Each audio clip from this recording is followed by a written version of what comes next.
அப்போ எந்த பொருளை நாம் பயன்படுத்தணும்னு நினைக்கிறோமோ அந்த பொருளை வாங்கும் சக்திங்கிற அந்த சக்தி நம்மகிட்ட இருக்கணும். அப்படி வருமானம் வரணும்னா அதுக்கு நாம் என்ன மாதிரி செய்யணும்?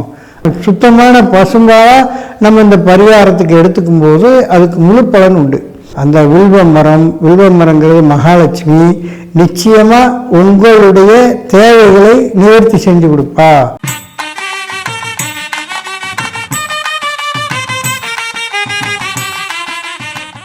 ஆன்மீக அன்பர்கள் அனைவருக்கும் வணக்கம். எல்லாருமே ஏதாவது ஒரு விஷயத்தில் பணம் பணம் பணம் அப்போ இந்த பணம் தேடி நம்ம அலைகிறோம். தொழில் ரீதியாகவும் பணம் தேடுறோம், வேலை தேடியும் பணம் தேடுறோம். இப்படி பண தேவைகள்ங்கிறது இன்றைக்கி நாளுக்கு நாள் அதிகரிச்சுக்கிட்டே போகுது. பணத்துக்கு மதிப்பு கிடையாது, ஆனால் பொருளுக்கு மட்டும் மதிப்பு எப்பயுமே அதிகரிச்சுக்கிட்டே போகும். ஒரு எந்த பொருளாக இருந்தாலும் சரி, ஒரு இடம் வாங்குகிறோம் பணம் வேணும், ஒரு நகை வாங்குகிறோம் பணம் வேணும். இப்படி பொருளுக்கு விலை அதிகம், ஆனால் பணத்துக்கு மதிப்பு அதே தான். அப்படி இருக்கும்போது பணத்தோட மதிப்பை நம்ம கூட்ட முடியாது, ஆனால் அதே நேரத்தில் நம்முடைய பொருளோட மதிப்பை நம்ம கூட்ட முடியும்.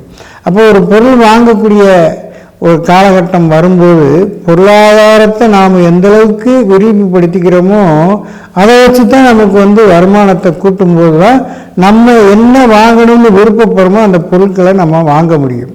அப்போ எந்த பொருளை நாம் பயன்படுத்தணும்னு நினைக்கிறோமோ அந்த பொருளை வாங்கும் சக்திங்கிற அந்த சக்தி நம்மகிட்ட இருக்கணும். அதுக்கு என்ன தேவை? நம்மக்கிட்ட பணம் வேணும். அப்போ அன்றைக்கு நம்ம ஒரு 2 வருஷத்துக்கு முன்னாடி 40,000 ரூபா விற்றுக்கிட்டு இருந்த பவுன் இன்றைக்கி 70,000 ரூபா வந்துடுச்சு. 30,000, கிட்டத்தட்ட 75% இன்றைக்கி தங்கம் அதிகமாக விலை போயிடுச்சு. அப்போ வாங்கும் சக்திக்கு நமக்கு என்ன தேவை இருக்குது? 3/4 பங்கு நம்ம அதே நகை தான், அதை 3/4 பங்கு நம்ம பணம் போட்டு வாங்க வேண்டிய ஒரு சூழ்நிலை. அப்போ பண தேவைகள் இன்றைக்கி நமக்கு அதிகமாகிருச்சு. ஆனால் பணத்தோட மதிப்பு அப்படியே தான் இருக்குது, ஆனால் பொருளோட மதிப்பு கூடி போச்சு. இது மாதிரி எல்லாமே, ஒரு பிளாட் வாங்குகிறோம், ஒரு வீடு கட்டுறோம், எல்லாமே ரேட்டு கூடி போகுது. ஒரு கார் வாங்குகிறோம், அன்றைக்கி ஒரு 5 லட்ச ரூபாய்க்கு கார் வாங்கினோம், அன்றைக்கி 20 லட்ச ரூபாய்க்கு மேலே ஒருத்தான கார் எதுவுமே இன்றைக்கி இல்லை, அந்தளவுக்கு போயிடுச்சு. அப்போ கம்மியான தொகைகளில் இன்றைக்கி கார் வாங்கினா நமக்கு அது இதாக. அப்போ என்ன ஆகுது? பொருள் விலை கூடி போச்சு, ஆனால் பண தேவைகள் அதிகமாகிடுச்சு. இதை எப்படி சரி கட்டுறது?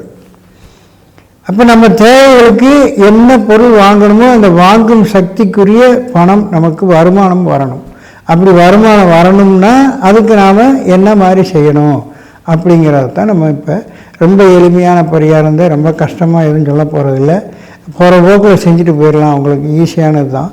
இது வெள்ளிக்கிழமை அப்படிங்கிறதுல சுக்கிர ஓரை, அந்த 6 to 7 சுக்கிர ஓரை, மதியம் 1 to 2 சுக்கிர ஓரை, இரவு 8 to 9 சுக்கிர ஓரை. இந்த 3 சுக்கிர ஓரைகளில் பசும்பால்னால் அந்த பாக்கெட்டை உடைச்சி போடுற பால் இல்லை, பசும்பாலுங்கிறது பசும்பாட்டு பாலாகவே இருக்கணும். அதுதான் பியூரான பாலை நம்ம விடும்போது அதுக்கு பலன். ஏன்னா அதில் ஏற்கனவே எண்ணெய் எடுத்துருவாங்க. அப்போ ஒரு 5 பங்கில் அது ஒன்று போயாச்சு. 5 பங்குனா என்னது? 5 பங்கு சேர்ந்தது தான் பால், அதில் 1 பங்கு எண்ணெய் எடுத்தாச்சு. அப்போ எடுக்கும்போது அதில் 1 பங்கு குறைஞ்சி போகுது. அப்போ அதில் மைனஸ் தான் வரும். அப்போ நம்ம சுத்தமான பசும்பாலாக நம்ம இந்த பரிகாரத்துக்கு எடுத்துக்கும் போது அதுக்கு முழு பலன் உண்டு.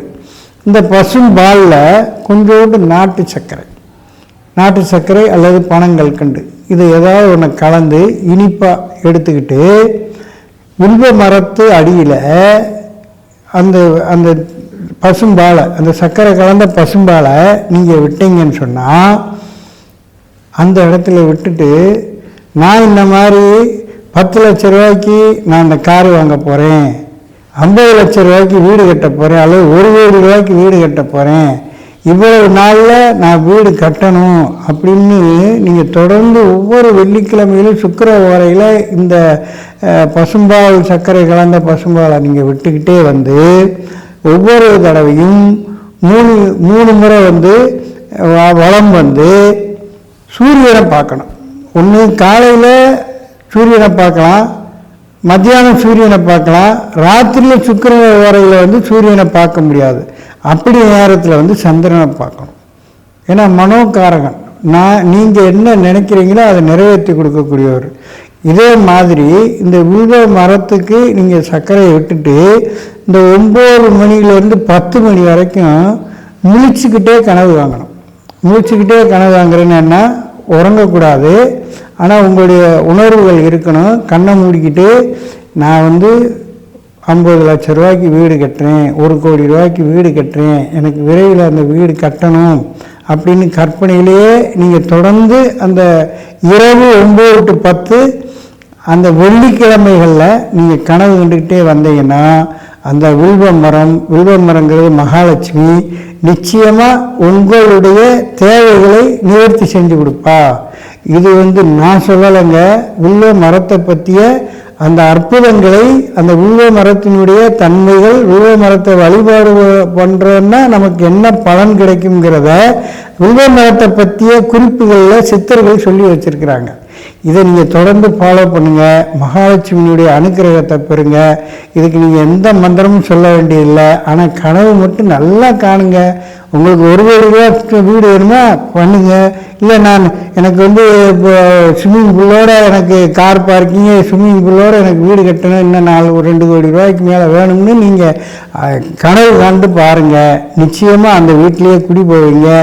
இந்த வாய்ப்புக்கு நன்றி, வணக்கம்.